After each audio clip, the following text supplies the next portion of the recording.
Dhwani. It encompasses a wide plethora of activities ranging from science to literature, from history to art, from music to dance. It's a student initiative of the center to organize debates and discourses in such a broad variety of fields so that our student community can have a holistic development from every end possible.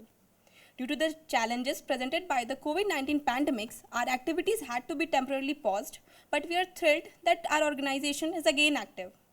We are delighted to have Dr. Sunil Sherlekar as our first guest speaker. He is the co-founder and director of Sankhashutra Labs, a company incubated by the JNCASR and a subsidiary of Reliance Industries Limited. The company is focused on scientific computing with an initial emphasis on computational fluid dynamics. Dr. Sherlekar received his BTech in Electrical Engineering, MTech in Computer Science and Engineering, and a PhD, all from IIT Bombay. Dr. Sherlekar's rich experience and expertise in the field are also evident from his illustrious career. He has been a member of Technology Mission from Indian Railway and serves on the Technology Advisory Committee of the National Supercomputing Mission. Earlier, he was an adjunct professor at IIT Bombay and an adjunct professor of the Academy of Scientific and Innovative Research set up by Council of Scientific and Industrial Research, Government of India. From September 2010 to April 2015, Dr. Sherlekar held the esteemed position of Director of Parallel Computing Research at Intel Labs in Bangalore. Today, Dr. Sherlekar will share his insights on basic science, technology, industry, and startups, a synergy from Atmanirbhar Bharat. I'm sure many of us are eager to hear this. He's a renowned expert in this area, and we are fortunate enough to have him share his expertise with us. Without any further delay, please join me in welcoming Dr. Sherlekar to the stage. Let's give him a good round of applause.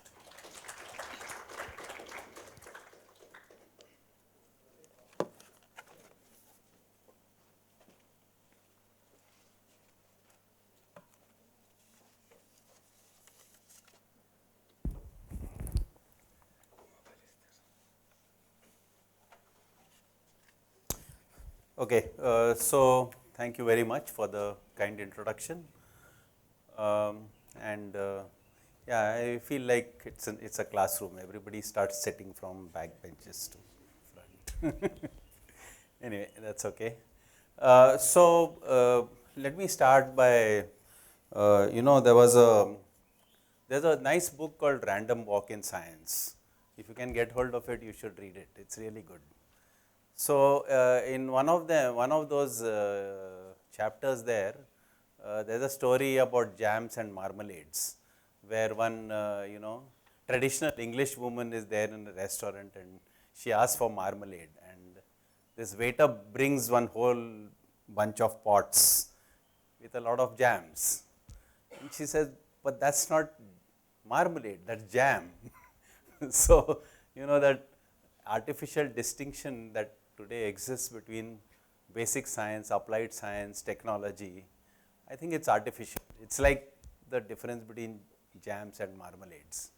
Okay. So, before we get into this, let's first say what is a scientific theory and why is science done? So, people say I do science because I want to understand nature, but that is a very that's very sort of, it's not precise enough. I mean, what do you mean understand? What does understanding mean? I want to understand. If I say, why do things fall to the ground? It says, because of gravity. Now, that statement doesn't really have any meaning because I've just given a name saying gravity makes things fall, but what else exactly is gravity? So, the point is, what constitutes a scientific theory is something which can predict an event which has not occurred. Okay, that prediction is the key. So, if you take Newton's laws and together with that you take Newton's laws of gravitation, then it can predict the trajectory of paths. Okay, so if I take a ball and I throw it, I can predict the trajectory. That prediction is important. If you take general theory of relativity, it will predict the precession of the orbit of Mercury, okay, and so on. So, basically what defines a scientific theory is the ability to predict something that will happen given certain conditions. If it can only explain what has already been observed, that does not have much value because you have already observed it anyway. Okay. So, let us get that clear. Okay. The second thing is, there is a lot of penchant for combining different theories in science which pertain to different phenomena into a single theory. Okay? Ultimately, people say you should have a unified field theory. But why? What is the purpose of unifying two theories? The purpose is to be able to predict something which cannot be predicted by any of the individual theories. Okay? So, for a long time there was a theory about electricity and there was a theory about magnetism. And then there came a theory of which combines the two, the electromagnetic theory, which is characterized by the 4 Maxwell's equations. But what did that theory give us which electricity theory and magnetism theory did not give? It predicted the existence of electromagnetic waves. Electromagnetic waves could not have been predicted by any of the individual theories, but it could be predicted by this electromagnetic theory, which is a combination of the two. Very important, because 2 reasons. One, of course, once you predict electromagnetic waves, then you say, okay, I can produce electromagnetic waves and so on and so forth, and that you have mobile phones now. The other thing is that it showed that Newton's laws don't, the Galilean transformations don't actually hold, because the speed of those electromagnetic waves which you can compute through Maxwell's equations is 1 by root mu naught epsilon naught, and mu naught and epsilon naught are properties of space which are invariant with respect to the frame of reference. Therefore, C is invariant with respect to the frame of reference. Now, that is something which came about very dramatic. Okay? One pillar of classical physics killed another pillar of classical physics. Okay. So, that about scientific theories. Now comes the question, okay, fine, I can predict things with theory in science. But to be able to do science, you need money. And there was a time in the past when noblemen, kings and all who had a lot of money and who wanted to have some fun, they'll say, okay, take this money, do your science.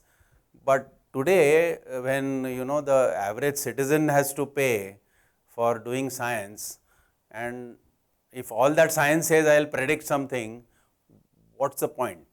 Why should he pay? Well, there is a reason, and the reason is that every single scientific theory has eventually resulted in useful technology. That is the reason why socially, in society, in democratic societies as well, there is a consensus that it is worth supporting scientific research, including basic science. The one reason why this consensus exists is because historically we have observed that every new scientific theory results in something useful in terms of technology. Now, I mean, there are of course examples. This electromagnetic theory is one example where we have mobile phones because of that. But even something very abstract like in mathematics, arithmetic, all the theories of arithmetic. So, especially large arithmetic, theories of large arithmetic computation.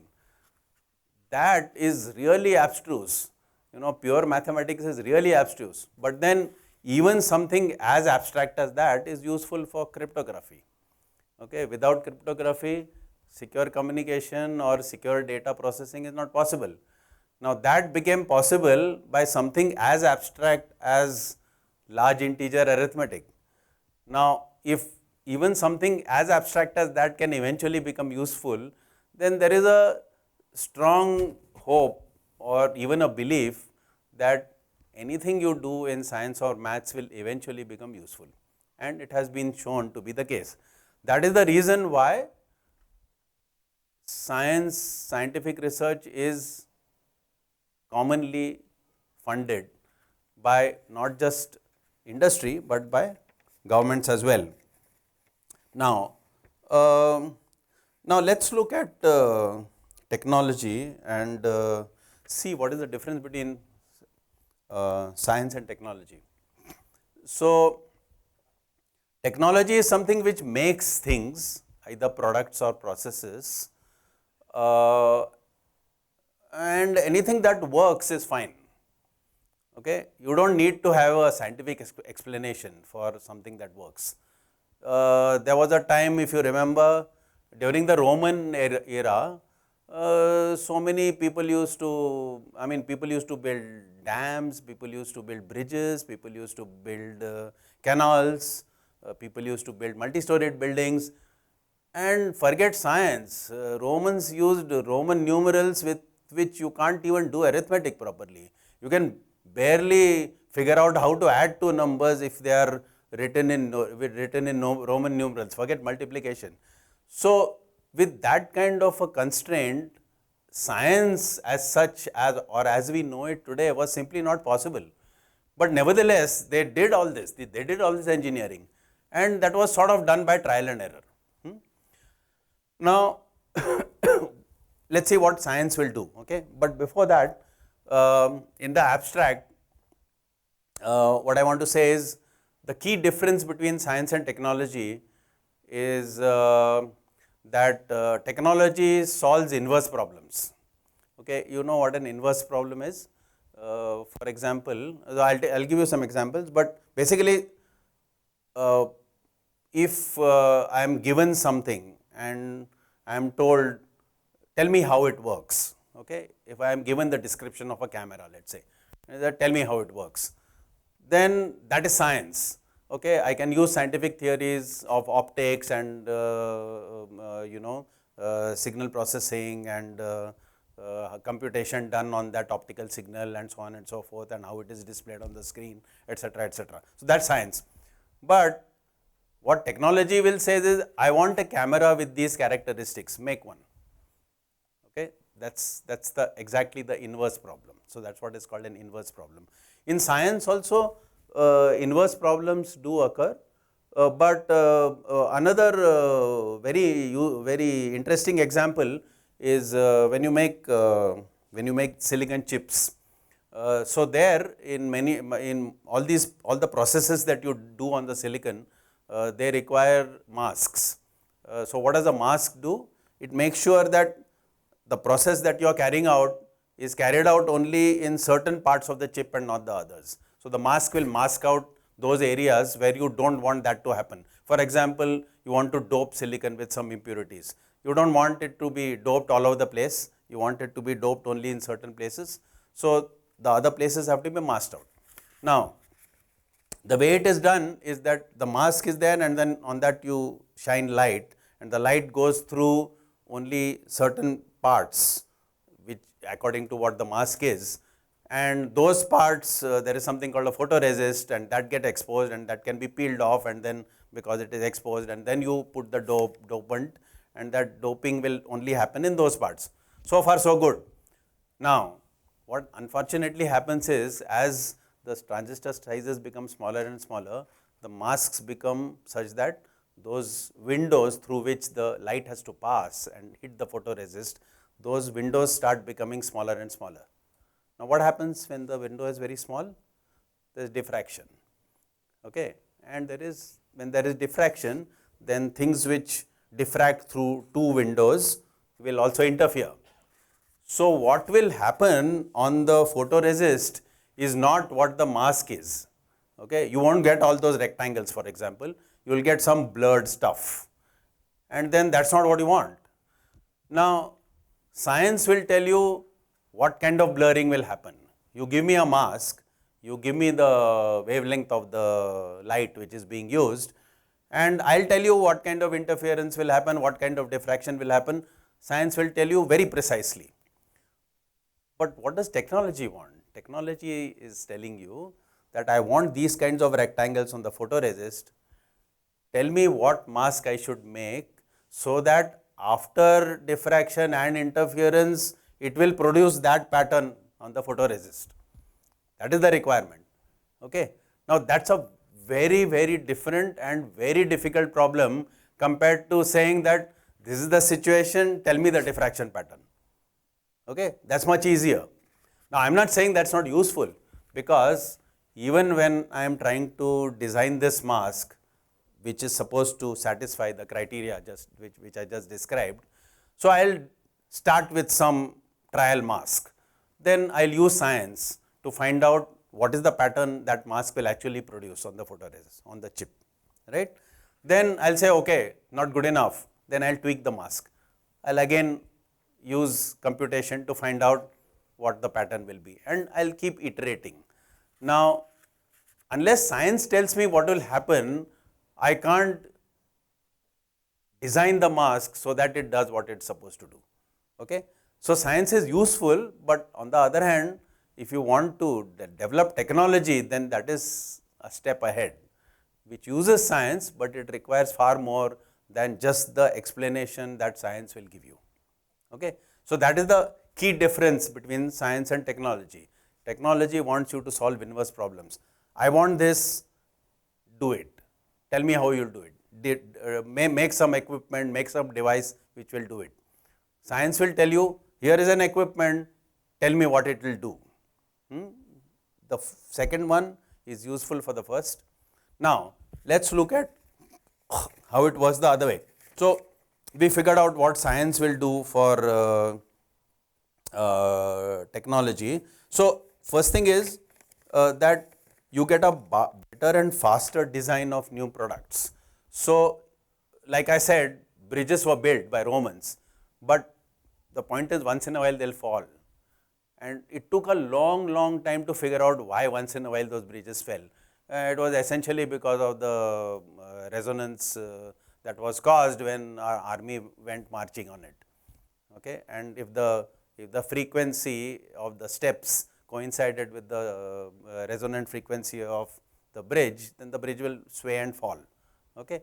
So, but unless you develop that science which says that there is something called resonant frequency and all that, you couldn't have figured that out. Okay?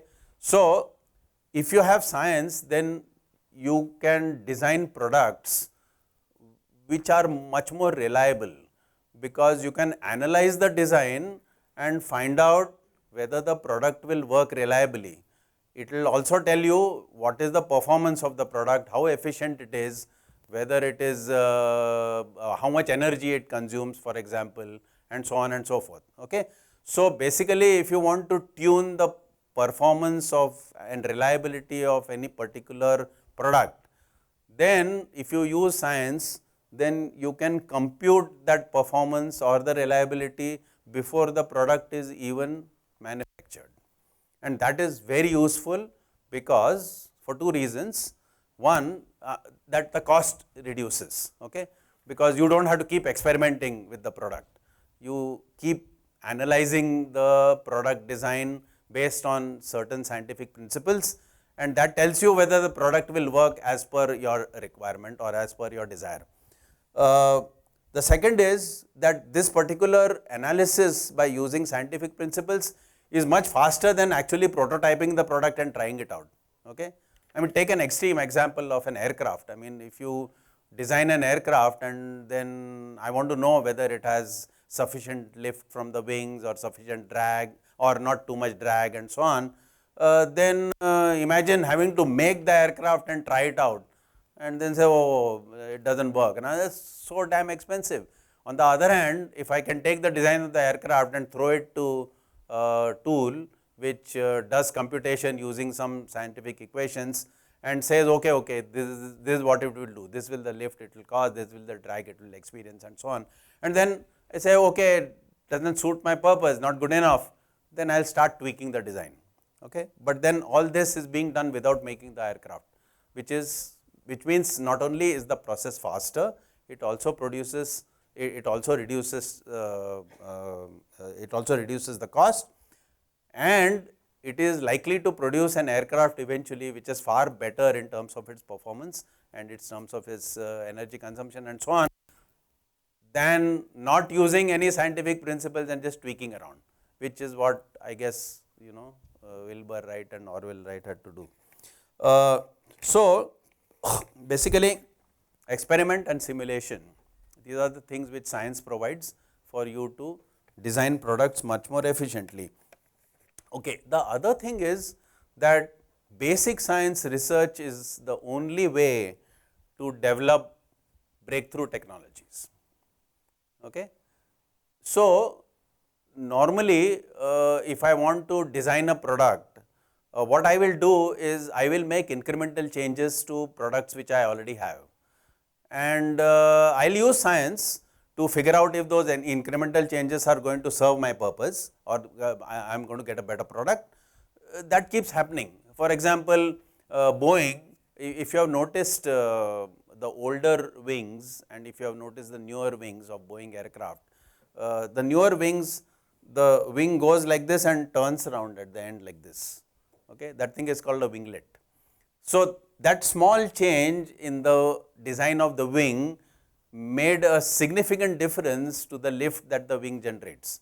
Okay, but that is a very incremental change, as you can see. All you have to do is to put one small thing at the end of both the wings, that is all. Okay. But if I want to do something really radical, then that has to come only from basic research. What are the examples? Quantum computing. So, or quantum key distribution. Quantum computing is not there yet, but quantum key distribution is there. That is the most known secure way of exchanging keys for encryption. Now, that is not possible without quantum mechanics, and quantum mechanics was not developed because somebody wanted to develop quantum key distribution. Okay. It was developed because you wanted to analyze how matter functions at small scale. That is the reason why quantum mechanics was developed. Okay. But it has resulted in quantum key distribution, which is extremely useful and eventually is likely to result in quantum computing, which is also extremely useful. Okay. But it came from basic science research. Okay. That is very important to understand. So, again in that same book, Random Walk in Science, there was something which said that if current government labs, I mean that guy had something against government labs. So, if current government labs existed in the Stone Age, then we would have excellent stone axes, but steel would have never been discovered. Okay. So, that is the funda. So, basic science does a lot. So, is there any other example I have? Yeah, I mean wireless communication not possible without Maxwell's equations. Nanotechnology not possible without quantum mechanics. Even things like polymers. Okay, you have to know the basic chemistry of molecules and the fact that they can connect with each other and the fact that they can connect in chains eventually or in 2 dimensions and so on. Before you can get the idea, oh, like if you do that and let me figure out what properties such a thing will have, and then you find that those properties are likely to be useful, and then you say, okay, now let me figure out how to make polymers. Of course, making polymers is one step beyond figuring out that polymers can be useful or they have certain properties, but then the point is that it is basic science of chemistry which told you that such a thing that polymer can exist, and therefore let me do something. Okay, by the way, if you read by Schrodinger called What is Life? It's a very nice book. It's got also 5 pages of Advaita Vedanta philosophy as the epilogue at the end of it. It's really good. But anyway, the book itself, using only fundas of statistical mechanics, it shows that if information has to be transmitted from parent to offspring, it has to be coded in a molecule of at least this size. Okay. So, effectively he predicted the existence of DNA, and Watson and Crick actually have acknowledged that in their writings. So, that is another example, okay, where a breakthrough science has told you something about biology, and that now has resulted in so many new biological discoveries and revolutionizing of medicine and so on and so forth, which couldn't have been possible without the basic science of figuring out how information is transferred from parent to offspring. Okay. So, essentially if you want breakthrough technologies, you must invest in doing basic science. Okay. Now, what does technology do for science? I mean, it is a two-way street, if you have noticed. A lots and lots of science today cannot be done without technology. All the instrumentation that you have scanning tunneling microscopes, you have other kinds of microscopes, you have the telescopes, you have what you call cryogenic equipment, nothing of this is possible. None of these none of if this equipment was not available, then none of current basic science research would be possible. Okay. So, development of technology is also key to furthering development of basic science. Development of basic science is key to furthering the development of breakthrough technology. So, it is a very synergistic relationship, and that is what has sustained the modern society for like at least 30-40 years. Okay. Now, one of the radical examples I like, which I read in one of the proceedings of IEEE, was about this guy called Oliver Heaviside, and that tells you why this distinction between academic work and industrial work is also not right. It is also fallacious. So, this Oliver Heaviside was born Englishman. He was born to a very poor family. Fortunately, his sister got married to a very rich guy, and that rich guy decided that her brothers also should be educated, and he funded their education and they became engineers. And this guy, Oliver Heaviside, went and joined the British Telegraph Company. And that time British Telegraph Company had a monopoly of telegraphy all over the world, simply because the cables had to be shielded, and the only material available for shielding at that time was rubber, and most of the rubber was produced in countries which were colonies of UK, and therefore they had a monopoly. Now, this guy was trying to do research in figuring out how to increase the data rate of transmission on these cables. Now remember, this is a very technological problem. I have cables and I want to increase the data rate. What should I do? Now, this guy did really fundamental research in electromagnetics to figure out that the whole problem is that of energy movement rather than anything else. And he basically reinvented the Poynting vector, which is basically tells you that E cross B is the direction in which the energy flows on any transmission line or anywhere, I mean even in free space. Okay. So, what he said is so he did all this fundamental research in electromagnetics, came to this conclusion, and then he said the way to increase the data rate is to do something about the distributed capacitance on the cables and that if you want to counter, then you put distributed inductances. So, that is what his suggestion was. Unfortunately, the CEO of British Telegraph, that guy was supposed to be the expert physicist in England or in the world in electromagnetics, and he had an ego problem or whatever, and he said no, this is all rubbish. So, Oliver Heaviside said, okay, fine, if you do not want to implement it, don't, but at least let me get some credit by publishing it. I said, do what you want. So, he published it, and then AT&T implemented it, and British Telegraph went bankrupt. Okay. So, the point is, okay, this may have been an exaggeration on his part, but what Oliver Heaviside said is that the kind of basic science research I could do as a part of this company was probably far better than what I could have done in Cambridge. Okay. Now, I mean this is probably an exaggeration, maybe he could have done well in Cambridge also, but the point being made is that this artificial distinction between doing science research and developing technology is very artificial. You should get over with it. If you want any rapid improvement in our country in either science or technology, this artificial distinction must go. Okay. Now comes first thing is that unless this synergy goes further, unless there is technology development, you can't make more money. If you can't make more money, government can't get more taxes. If the government can't get more taxes, it will not have money to fund research. Okay.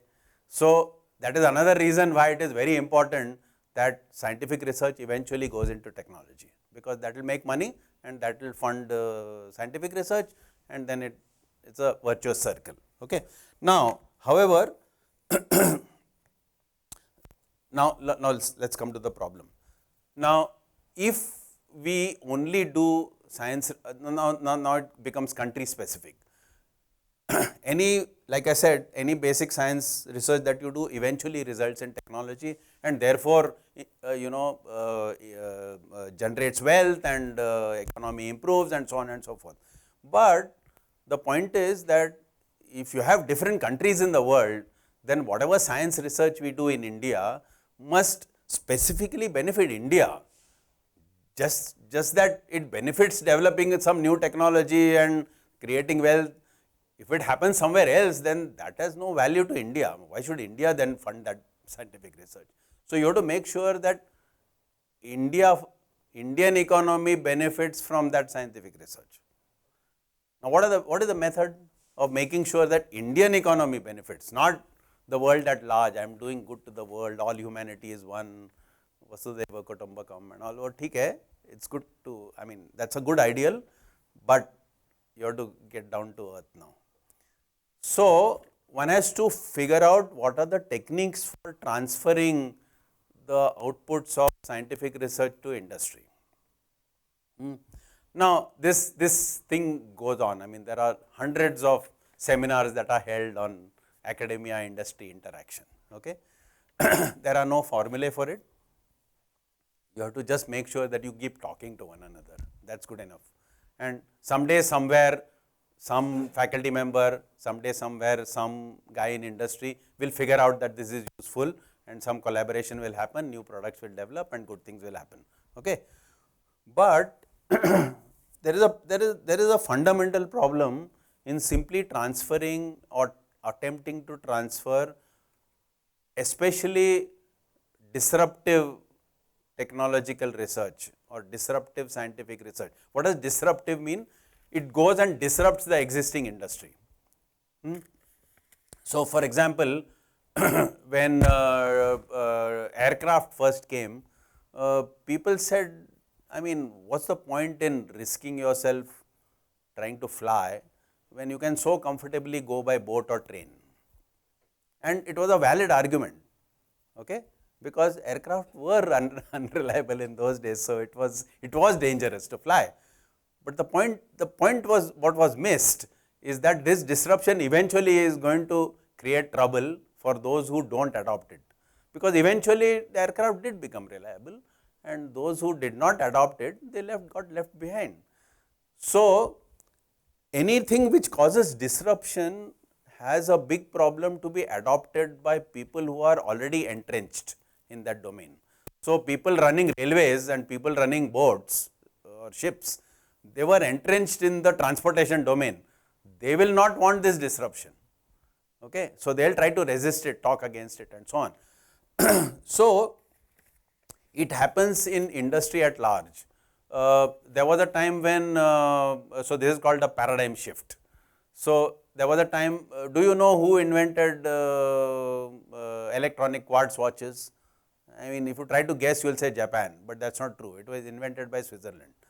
And unfortunately, for that company whose engineers invented these watches, that company said, oh, we have such fantastically accurate mechanical watches, what is this nonsense? And those days, those quartz watches were actually not as accurate as mechanical watches. Okay, but again, same analogy as the aircraft. Eventually, they became far more accurate. So, the thing is, so these engineers said, okay, I mean, fine. They didn't even want to patent it. So, in the next World Expo or something, they displayed it, and some Japanese came and saw it, and the Swiss industry, watch industry tanked after that. Okay, they recovered later, but anyway. Now, so this disruption is a problem for entrenched people. So, what do you do then? So, one way is, the only way in fact is startups. There is no other way. And if you see worldwide, most big companies do not develop disruptive technologies. Okay? They do not even invest in developing disruptive technologies. What they do is they wait and watch all the startups, and then if some startup develops a disruptive technology and they show that it has great value and they capture at least a sizable share of the market, then they will buy up the startup. Okay. So, all big companies have grown their technologies by buying startups. So, what do we have to do? So, we have to encourage startups. And it is heartening that Indian universities have started very actively encouraging startups. Okay. So, ours was the first company. So, we are very sort of indebted to the fact that we got we got incubated by JNCASR. We are also particularly indebted to the late Professor Narasimha, who was our mentor and who navigated the administration to actually come out with some policy. There was obviously, since ours was the first company, there wasn't even a policy of how to encourage or fund or whatever incubate startups. So, and now subsequently several other startups have got incubated. So, things are on stream. So, startups have to be encouraged. And now things are getting even better, like Professor Ram Gopal Rao, he is your governing council chairman still, right? Okay. So, when he was in IIT Delhi, he came out with a nice policy for startups, and I think that is being replicated elsewhere, that every startup, besides being given space and internet power, etc., will also be allowed to use facilities on campus. They will also get a one-time grant of 50 lakhs. All the people involved in the startups will be allowed to continue to stay on campus. All the students involved in the startups will be paid 60,000 rupees a month as salary for 3 years, and the faculty member will be able to take some 2 or 3 years of leave. So, that is a good this thing. The other, so that is at the institute level and government policy level and so on, that startups are being encouraged. But now comes the next question. Once the startup starts getting successful, you also want to make sure somehow or the other that the technology and its advantages remain within India.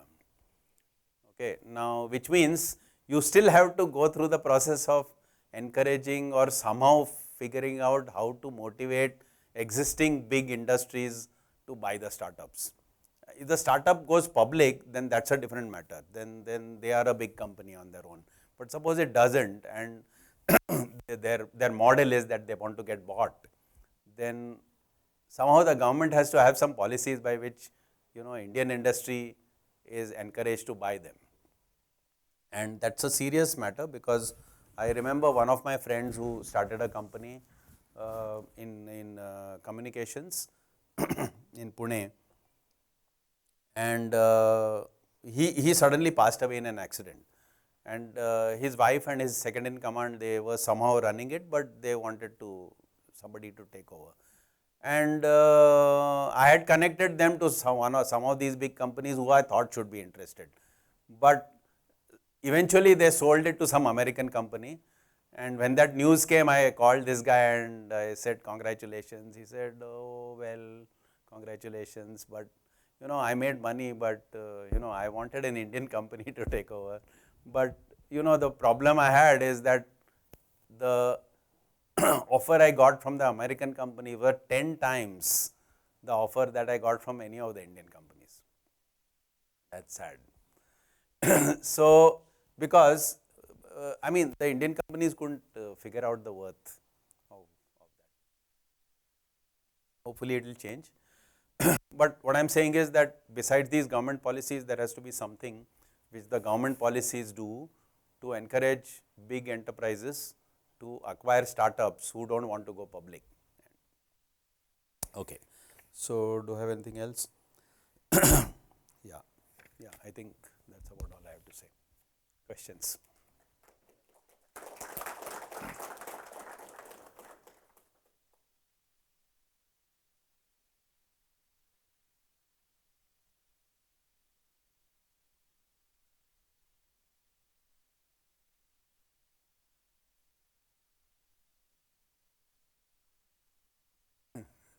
don't know. I don't know. One way, of course, is to encourage them to simply interact. See, one reason why it doesn't happen with Indian companies is that they don't have the awareness. If this company which got this offer from the American company had the awareness of what can be done with this technology and how much money can be made if they acquire them. The Indian companies were not aware. So that awareness has to be built, and it can be built. I mean, all you have to do is to periodically call a few big guys from that company and take them on a tour of all the lab research that is going on, give presentations, and try to explain it to them in some way that they understand. Now, you see, you have to understand one thing. It's very unlikely that the decision makers will be actually able to understand the nitty-gritty of what you are doing. So, it has to be presented in a manner that it is understandable. And one of the things to do is to say what you think are the potential practical uses of what has been done. If that is communicated often enough, then it helps. Another method which is used by lots of American universities, okay, and Media Labs, I think, was one of the pioneers of this. So, what they say is that I am going to start research in this particular field. Media Lab started it in the field of media. So, image processing, video processing, analytics, this, that. So, what they say is that we are going to do research in this area. For the next 10 years, we will be focusing on this area.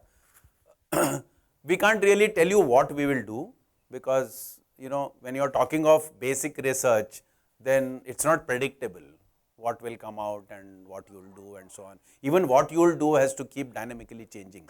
So, we can't tell you all that, but if you fund this effort, so there is a membership fee. So, if you fund this effort by becoming members, then any technology or any output that comes out of this research will be available to you on a priority basis. That means you have the first right of refusal or whatever. Okay. So, that was very successful, and now a lot of American universities are doing it, and now one in IIT Bombay it is being done. There is a semiconductor research center which is being set up. So, I am one of the advisors, so I know those details. So, they are going to adopt this model. Okay. So, say I have spoken to some of the big companies, and they have shown interest in such a model. So, you tell them that you invest this much, that will sustain our research activities for the next so many years, and this is what you will get in return. And besides that, then once that happens, a couple of things get developed as a part of this unplanned research, and these companies who have invested find that it is useful, then these companies will also come with specific problems to you. And then it's a virtuous cycle. So, that way it should work. Yeah. And one thing is that Indian industry has also become desperate now. See, after liberalization, there is no limit to competition that you will face from any company in the world. So, there is no protection. So, now the importance of owning technology and so on has started sinking in. Yeah, let students ask, or I have many more points, so maybe we can discuss Yeah, later. yeah.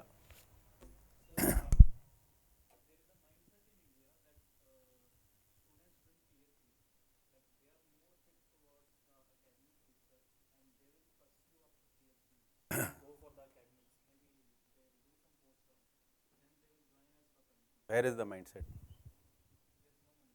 I am asking where you have seen the mindset. I mean, among students, among faculty, among whom? Huh?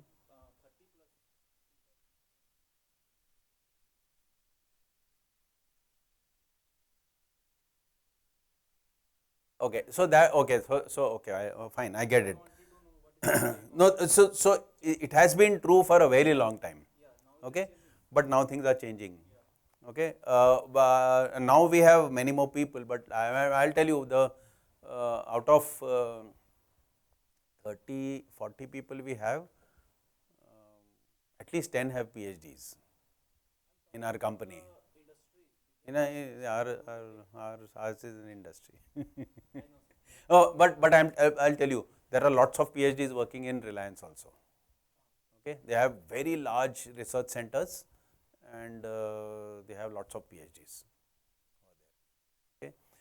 When I was in TCS, and that was really long ago, at least 10 years, no more, 10, 15 years ago, the CEO had declared in a they used to have a conclave of academicians every year.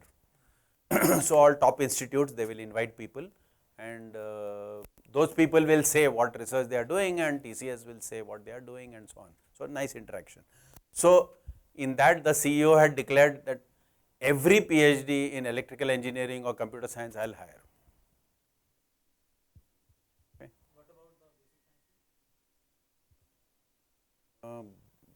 I mean, he didn't have interest in. I mean, TCS doesn't do anything basic sciences. Well, if you're talking of wait, if you're talking of quantum computing, for example, that is still basic science. They'll hire people. It has to be at least tangentially related to the company. Otherwise, of course. So maybe there are other companies who will hire people in basic sciences. I mean, petrochemicals industry now is trying to switch from just splitting the crude to fuel and burning it to making all kinds of chemicals, polymers, this, that, So there is a lot of opportunity in research out there. And TCS in fact has now segregated people. So you go through one round of testing and you will get a job at some salary. Then you go through another round and you will get like significantly more than that, and you go through a third round, you will be put in R&D and you will get like 5 times what the basic guy gets.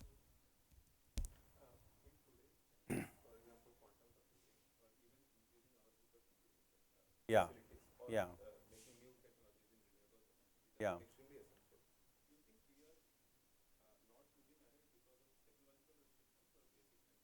What do you mean technological restrictions?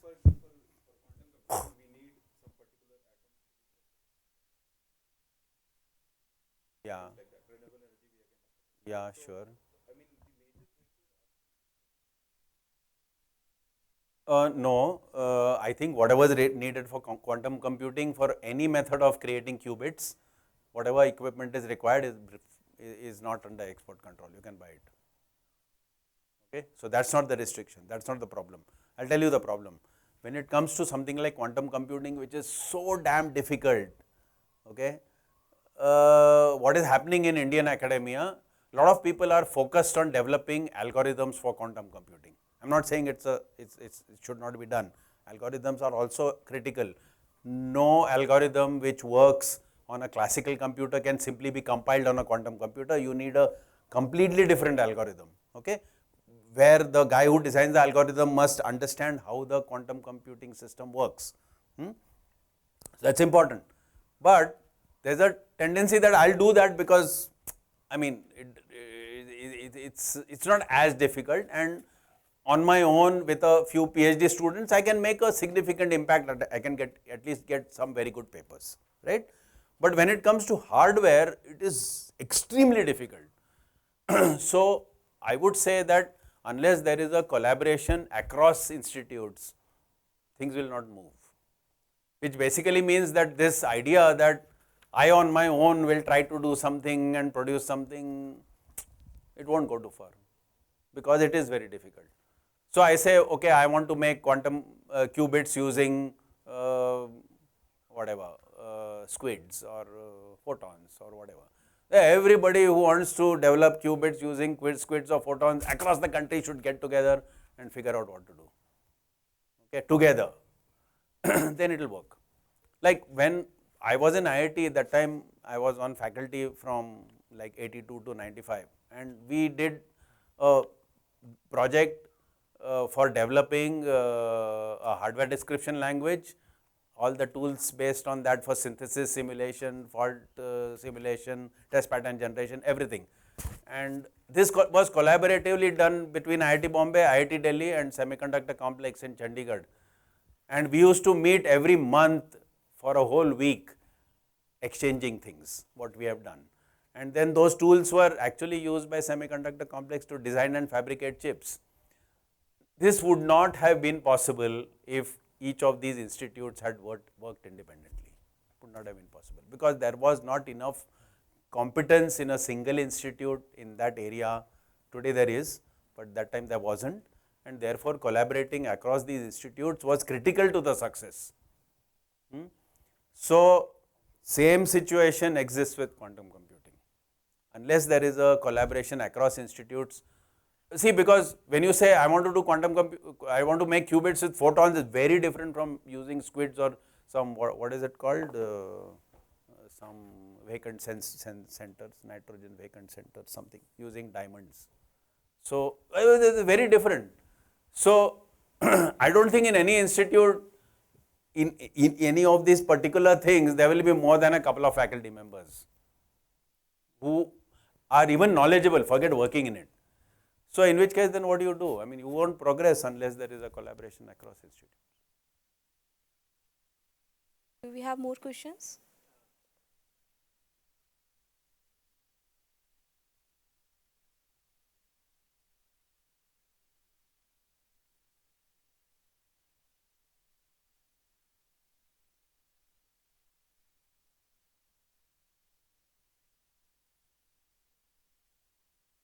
Yeah, it happens. Sometimes it happens. So, okay. So, that depends, that happened because of the way the Tata Group is structured. So, the Tata Group is structured in a way that the holding company, Tata Sons, which on the behalf of Tatas holds shares in all the Tata Group companies. Tata Sons itself is not a listed company. 67% of Tata Sons is owned by Tata Charitable Trusts. Okay. So, it is a very stable organization. It is not buffeted by market forces much. So, they could take this call. So, when we first thought of this and we spoke to Mr. Ramdurai, who was the CEO of TCS, and then he said, look, TCS is a listed company, we will have trouble putting something in some unknown stuff like this. So, let us meet Mr. Tata. So, then Mr. Tata who took the call. And he also said, no, I am not coming from my personal pocket, so you have to still convince the board.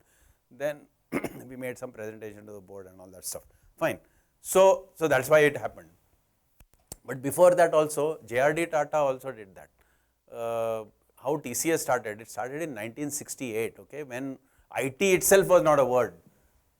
That time, FC Kohli, the founder of TCS, used to work for Tata Power. And he used to keep talking of software, and everybody was fed up of him, saying, I don't know what he's talking of. So, JRD Tata somehow heard of it, and he called him and he said, look, don't bug them, we'll start a division in Tata Sons. Then nobody will ask questions and we'll fund you. That's how TCS started. In fact, even my appointment letter said you are appointed in Tata Sons in their consulting division. TCS became a separate company only in 2004 when it went public. Okay.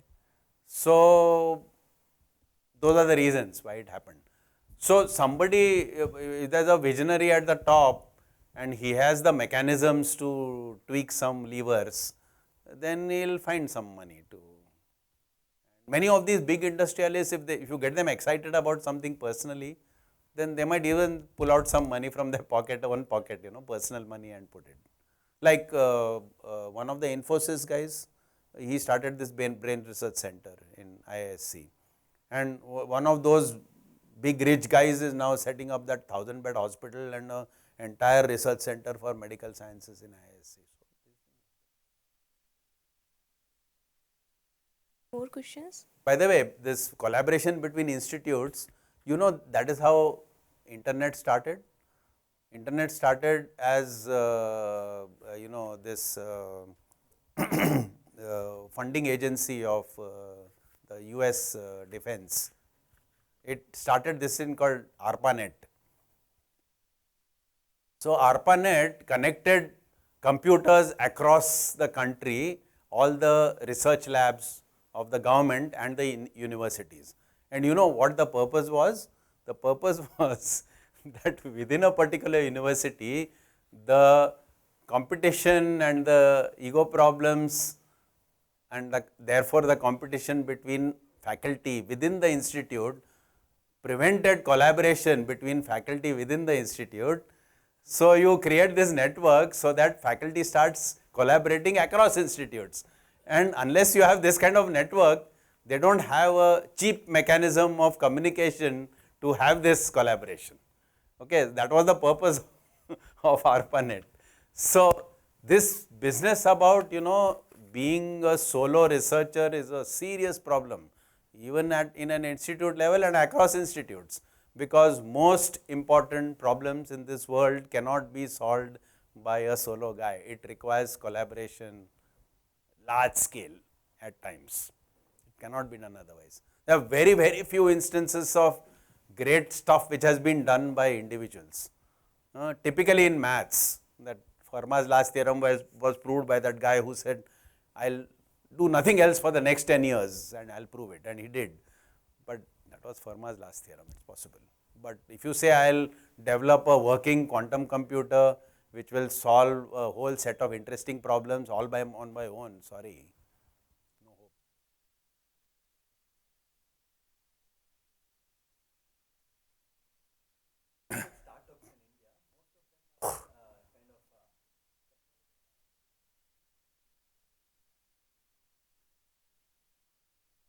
Tech startup is also a bad word actually, as if nobody else does tech.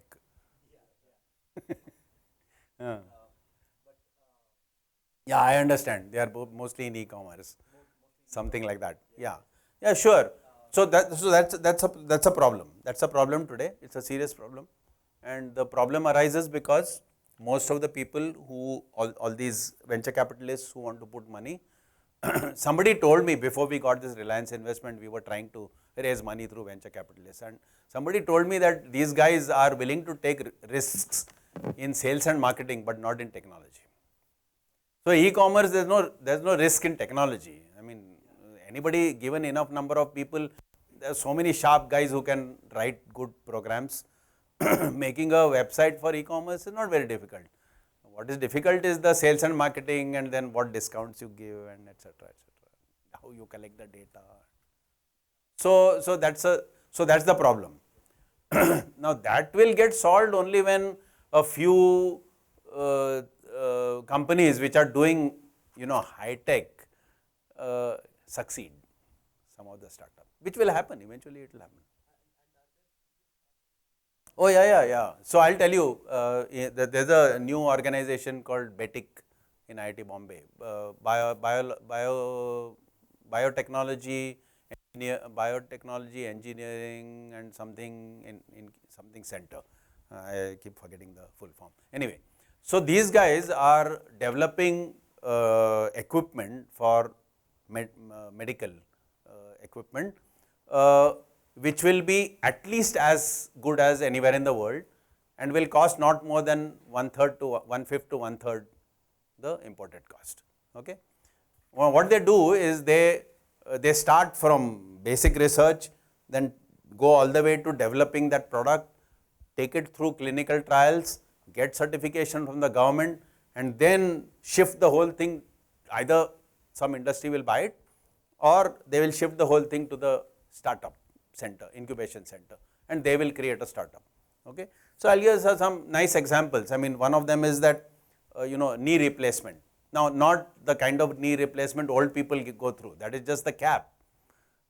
Some children tend to develop some cancer in the knee, and the entire knee has to be replaced.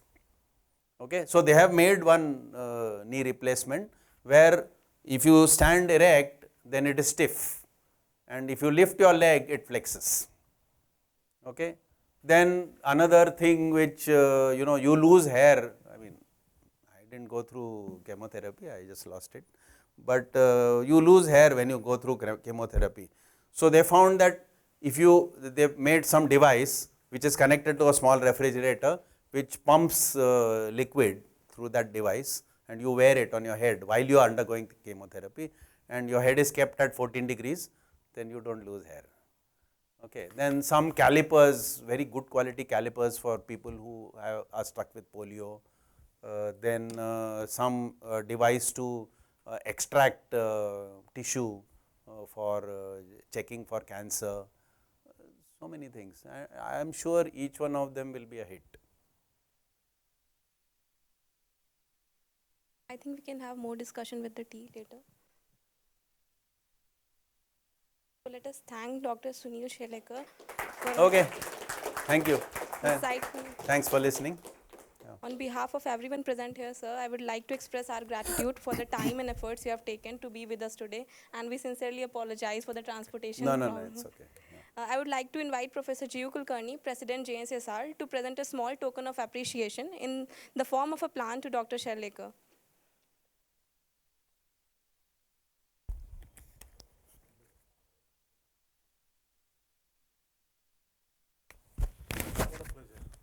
Thank you. Thank you very much.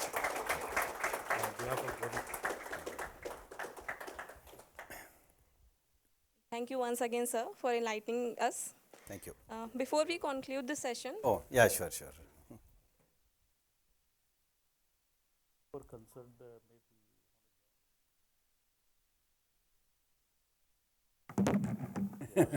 if you are in the organization. Thank you. Yeah.